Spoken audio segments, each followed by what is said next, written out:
Mahbub tajam dalam paradigma, tapi hari ini paradigma kita lemah.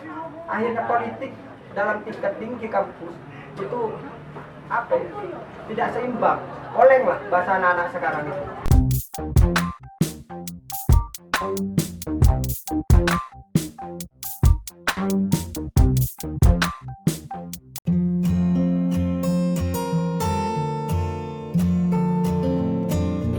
Mohon untuk saya yang kedua kali ini, yang pada Mas yang di paling tengah, Mas Rosi, kami persilakan.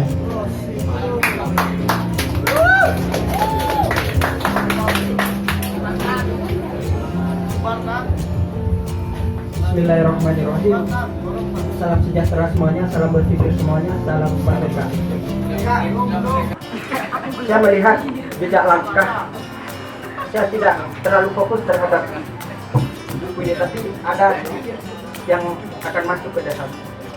Kalau kita melihat dari PMI sendiri hari ini tidak menggunakan sebuah ideologi yang keras, tapi kalau kita melihat konteks ke belakang dengan jejak langkah pemikir-pemikir pena, pemikir-pemikir nasionalis yang dipegang oleh Mahbub Junaidi, yaitu 3 segi ideologi, yaitu nasionalisme, komunisme, dan agama yang pernah dianut menerobos sistem-sistem. Yang saya tanyakan, metafor cara pandang hari ini untuk politik identitas yang tinggi di dalam lingkup kampus ini tidak relevan yang telah diterapkan terhadap pemikiran-pemikiran dari Mahbub sendiri. Mahbub orangnya idealis, tinggi, dan tangannya seperti cinta yang membara dalam demokrasi. Tapi hari ini kita lemah dalam paradigma sosial seperti Mahbub sendiri. Mahbub tajam dalam paradigma, tapi hari ini paradigma kita lemah. Akhirnya politik dalam tingkat tinggi kampus itu apa ya, tidak seimbang. Oleng lah bahasa anak-anak sekarang itu.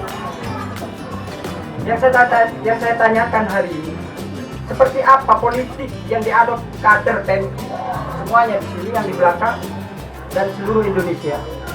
Kalau kita melihat dari aksioma Yunani, politik Mahbub Junaidi hari ini tidak dipakai. Politik hari ini relevan ataukah tidak? Bagi saya tidak. Politik Mahbub Junaidi tidak dipakai di dalam lingkup dunia kampus. Birokrasi kampus telah memegang dunia mahasiswa. Bahkan Mahbub Junaidi tidak mengajarkan. Mahbub Junaidi mengajarkan sebuah kebebasan dalam berpikir, kebebasan dalam literasi, dalam berbicara, kebebasan dalam hati nurani kita dalam sebuah demokrasi. Orde baru melahirkan, orde lama melahirkan orde baru melahirkan reformasi. Reformasi hari ini tidak melahirkan apa-apa. Bahkan yang dituntut oleh Mahbub Junaidi melahirkan di atas demokrasi, Tapi hari ini kader PMI tidak pernah melahirkan sebuah demokrasi yang mutlak untuk bangsa dan negara ini. Mungkin yang saya tanyakan, politik seperti apa kalau kita melihat dari kajian aksioma Yunani, layak dan tidaknya politiknya Mahbub Junaidi hari ini, apakah relevan, apakah tidak. Tapi kalau kita melihat dari sektor lapangan, tidak relevan, tidak dipakai pemikiran-pemikiran Mahbub.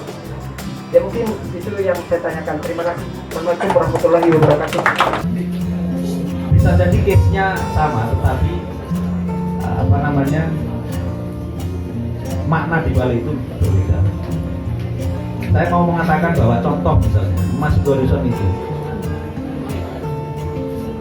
serupakah atau sama persiskah konteks Omek pada waktu itu? Pertama yang menurut saya harus dijawab. Contoh persis itu contoh gini misalnya, ada nggak dulu itu kejadian seperti Bu Risma,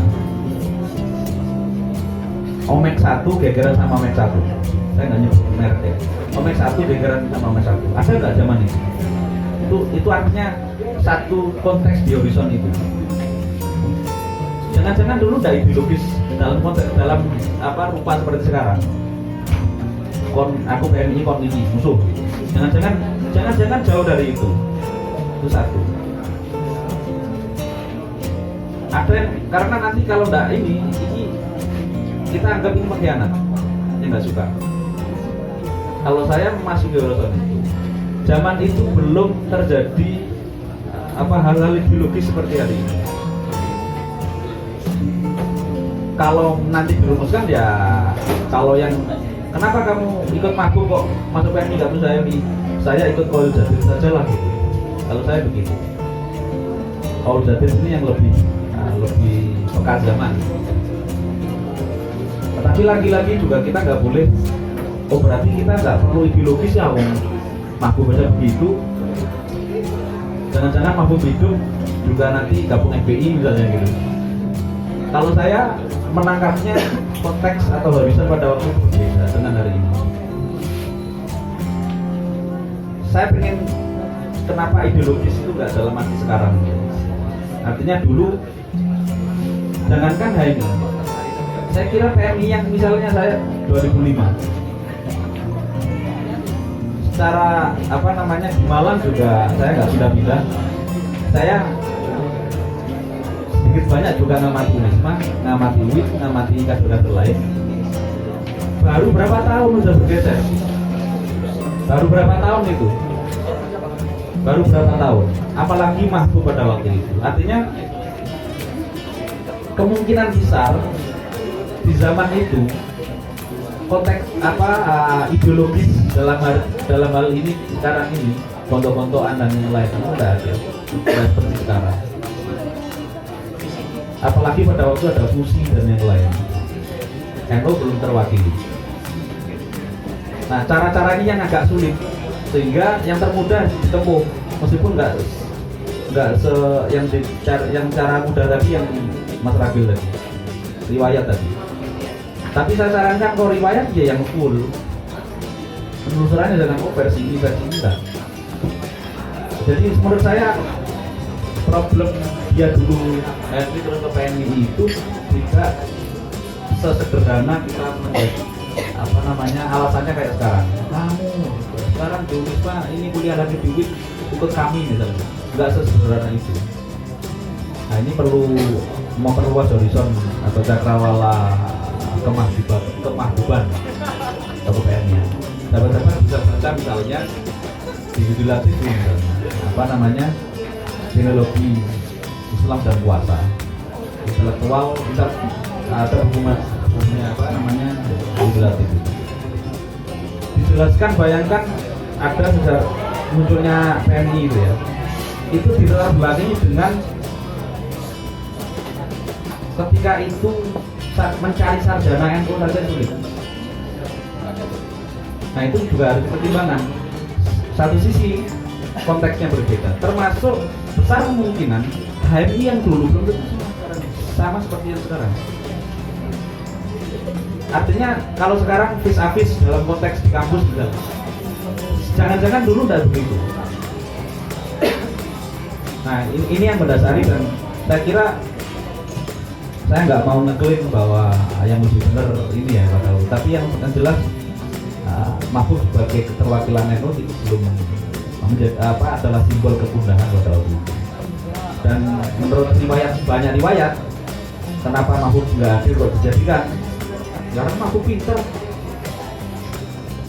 Kalau dulu orang PMI itu ya Gus, kalau pesantren bacanya cuma takrib gitu ya, Alfiah gitu ya. Mahfud itu sudah baca literatur Jerman pada waktu itu. Ini kan unik, dan ucapan mahfud itu kayak kalau hari ini ya kayak artis.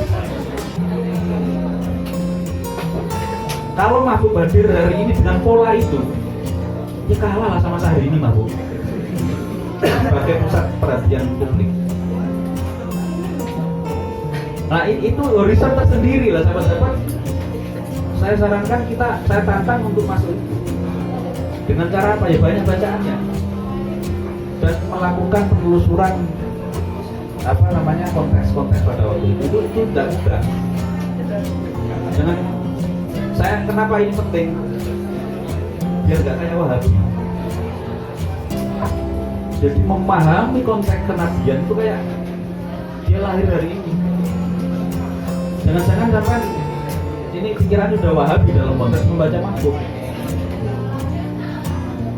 Jadi nggak sesederhana ini pengkhianat, nggak pengunduran diri dan yang lainnya itu banyak. Nah, yang off the record bisa apa namanya namanya di balai layar. Nah, terus kemudian saya singkat, terus seperti apa gagasan mabuk yang idealis itu? Nah, terus praktiknya bagaimana?